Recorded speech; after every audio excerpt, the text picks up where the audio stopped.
Awarding ceremony sa Dinagyang activities ginbantayan sa mga partisipante kag supporters. Mga nagdaog sa Fiesta Pilipinas Kasadyahan Regional Cultural Competition kag Dagyang Tribes Dance Competition nangin sentro sang aktibidad.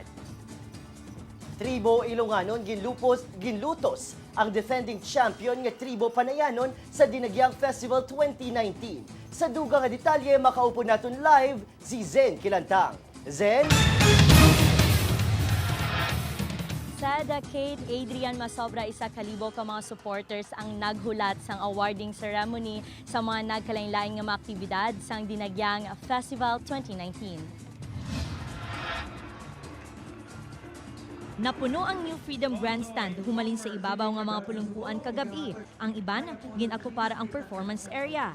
Nangin mainit kag makahalawat-hawat ang pagbantay sa awarding ceremony sa mga supporters ng Tagsa Tribu kag mga bulutuan sa diin mabatian ang paghinugyaw sa mga kabataan pati man ang mga tigulang.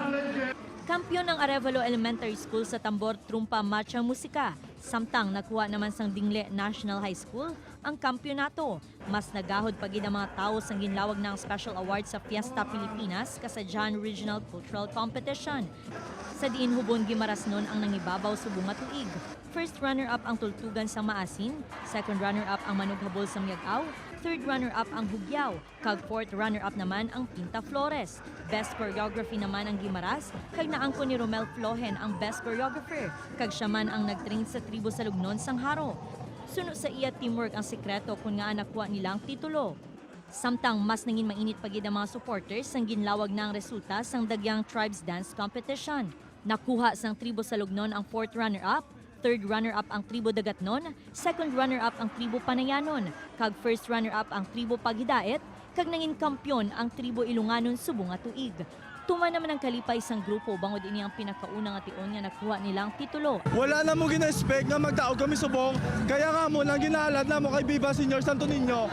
Ginatay ni Samon para sa amon gid.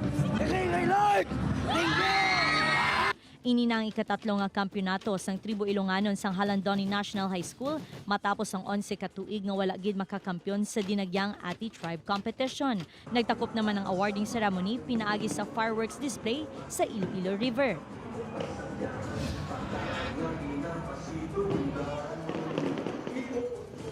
Sad mangintiglawas ang hubon gimarasnon kag Tribu Ilonganon subong nga tuig sa Anilaw Festival. Sad? Aliwan Festival, guro ginamin mo, Zen Kilantang. Pero Zen, ano naman ang nangin reaksyon sa mga tribo nga wala yan nakabaton sang award? Sad sa pihak sang ilang nga kapyardihan nagapangibabaw sa gihapon ng ilang nga debosyon kay Senior Santo Niño kag suno pa sa ila ini ang manginserbe nila nga inspirasyon para mas mapanami pa nila ang ilang nga performance sa masunod nga tuig. Sad? Muna, sports lang importante, bato naman sa sunod nga tuig. In the end, para mani sa kay Senior Santo Niño. Madamong salamat, Zen Kilantang.